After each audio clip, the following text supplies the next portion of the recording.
So, those of you who may not know this, we are part of the United Methodist Church. And let me tell you a little bit how that works. So, there are conferences in the United Methodist Church. That's how it's kind of composed of conferences, and over every conference there is a bishop. And so that bishop oversees the conference, and then there's like this council of bishops that kind of oversee the whole deal. And so our conference is overseen by a bishop, and in that conference there are districts. And so those districts are overseen by district superintendents. It's not like the cool Hunger Games kind of sounding districts. So just a little bit about structure, because I think that's important for you guys to know. And so the way it works, like with churches, is we are able to hire staff and have liberties to do that. But when it comes to the lead pastors of the churches, they're actually appointed by the bishop of the conference. And so the district superintendent is my direct report, but I report to her and the bishop, as well as our board of trustees. So just a little bit on structure, because I think that's super important. So like a lot of you guys with your job, at the end of every year, I have an annual review. We talk about things that have happened over the past year. We talk about what's coming the next year, and then they make the decision, okay, are we going to continue this on another year, or all of that. So it happens at the end of every year. So mine is coming up December the 9th. And about 3.5 weeks or so ago, I got a call from my boss, who is the district superintendent. And she said, I need to meet with you tomorrow. And so I'm thinking, well, it's not time for the end of the year review yet, so this must be the meeting before the meeting. You guys have been in on those, right? Like there's something that's going to take place in a meeting, and then there's the meeting before the meeting, so they can kind of give you a heads up and help prepare you for what the content of that meeting is going to be. So she came and sat down with me, and the bottom line was this. She said, Danny, unless you fully become aligned with the United Methodist Church, entering into the process of eldership, becoming fully connected with all of our theology, all of our practices and philosophies, which also means bringing your church in full alignment. So unless you do this, then there is a great chance that next year you're not going to have a job. And she said, so we need you to come up with a plan to do that by your review. And then she said, so I just want to let you know that even if you do come up with a plan to do that, there's no guarantee even that you would get hired back next year. And so that's the meeting before the meeting. So it kind of puts me at a decision point, and it may, to some of you guys, seem like, okay, well, why is that? It's not because I've done anything wrong. It's not about integrity. It's not about morality or money. As a matter of fact, we've done so many things right with this organization, financially, with this church, with the number of people that we baptize and lead to Jesus. It just surpasses many of the churches in our conference. So many amazing things are happening here. And my district superintendent is great, and she even said that. She said, you've done a fantastic job here, and so many wonderful, positive things. And so it's not because I've done anything wrong. But I was presented, nonetheless, with a period of time to pray through and process the decision. Do I want to become fully aligned and connected and a part of United Methodist theology, doctrine, and practice? Now, you might ask, is there anything wrong with that? No, not at all. Nothing in the world wrong with that. But it puts me in a very interesting position, because I am faced with a decision, and it's one of those gut check moments in life where I have to decide what are the things that I'm willing to compromise on. Have you ever had one of those decisions that you had to make? One of those moments in life where it's a gut check time and you say, you know what? I can compromise on this, and it's not going to really affect a whole lot, and I probably should do this for the greater good. And then there are those defining moments, those gut check moments where you say, I cannot compromise who I am and what I believe in order for the safety and security and sake of a job and my future. So it's a moment like that for me. Over the last several years, we've seen some interesting things happen with mainline denominations, and not just the decline, but theological shifts. We've seen that with the Presbyterians, with the Episcopals, with the Lutherans recently, with the Catholics. Things are starting to change. And United Methodism is one of the largest mainline Protestant denominations in the nation, and things are shifting theologically and doctrinally among United Methodists too. Over the last couple of years, we have had a tremendous amount of pressure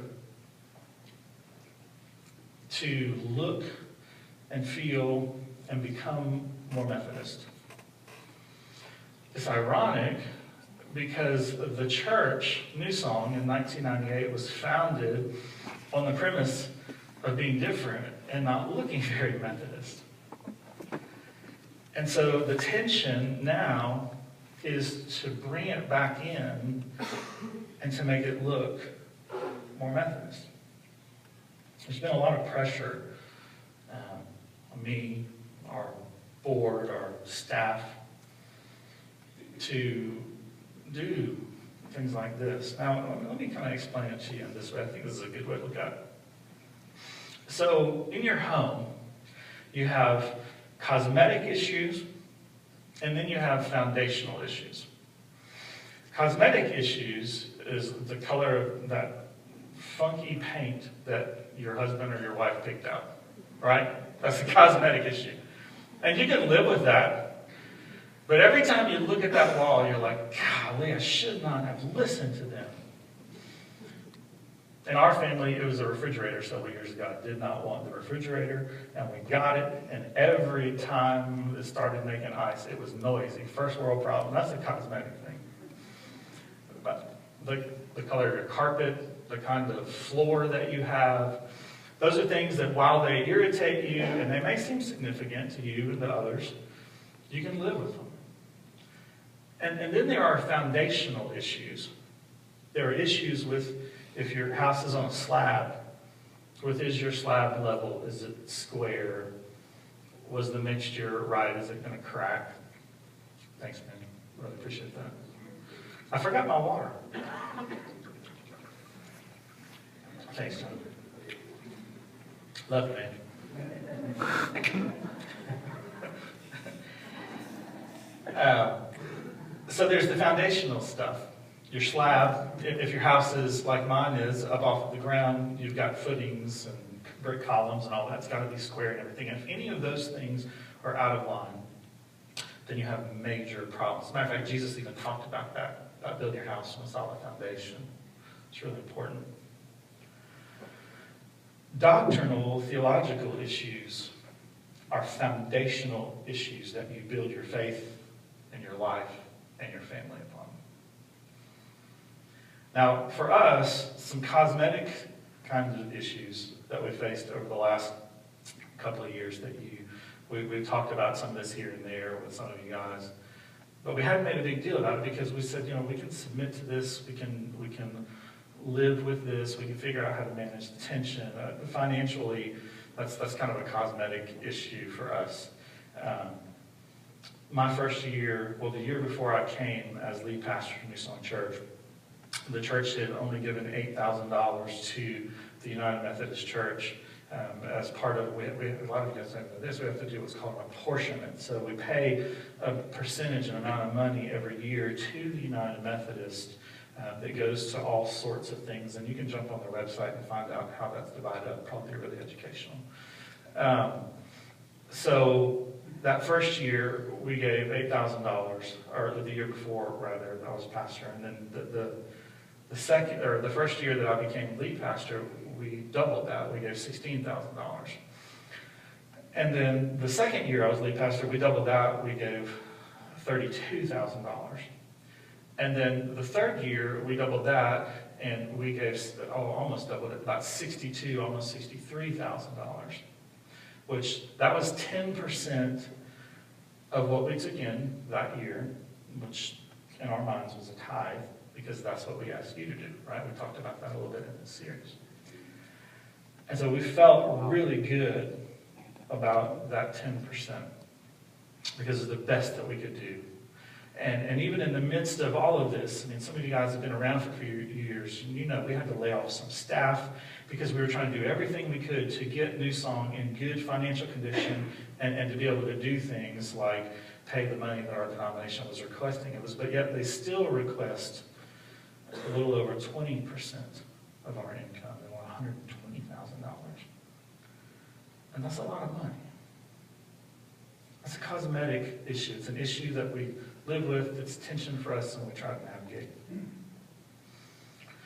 And then there are cosmetic issues like the way we do programming and the way that we do family ministries. In the last couple of annual conferences that I've been to, there have been people that have gotten up and spoken that very much don't agree with the philosophy of how we do family ministries, because they think that it creates some kinds of silos in family. And the irony of all of that is the curriculum that we use and the intentionality of the way we do family ministries is to create unity and to create focus in the family so that parents can disciple their children, which is the biblical model. But that's a cosmetic issue. The kind of coffee that we serve on Sunday morning, we partner with the ministry. You see the sign out there called Land of a Thousand Hills. And that ministry, every amount of coffee that we buy from them, they send a portion back to these third world countries to help create jobs and to help people become self-functioning members of society and create farms for coffee beans and all of that stuff. It's an incredible organization. Look it up on your internet. And we partner with them. But we're told, you need to buy the United Methodist coffee. And then there's another cosmetic issue, which is kind of almost on the border. It's kind of like the walls in your house. You know, you can tear a wall down, and you got to find out, like, is this a structural wall? You have to do a little bit of investigation, but you can knock a wall down and you can put another wall up somewhere. It's semi-structural, and that would be like our partnership with Samaritan's Purse. We have been explicitly told not to partner with Samaritan's Purse and not to participate in Operation Christmas Child. We just did 520-something boxes. That's 520 kids around the globe. They're going to hear the gospel message of Jesus. So I'm going to let you chew on that one and see if that's a foundational or a cosmetic issue. And then there are the things that are explicitly foundational. Things like baptism. What I am told and presented with is that if someone is sprinkled as a child, and when they get older, they receive Christ as their Savior, and they want to be baptized as a believer to mark their new identity in Christ, which is scriptural, I am told that if I baptize again, I lose my job. That's a foundational issue. To look children who have received Christ and adults who have received Christ in the eyes and say, I cannot baptize you. And we've had people leave our church over that issue. We have it's a foundational issue. And then there's the foundational issue about God's plan for sexuality. Our denomination has taken a left turn on this issue. And at the last general conference, which was about 2.5 years ago, the vote to say that homosexuality is not a sin, that we should perform same-sex weddings,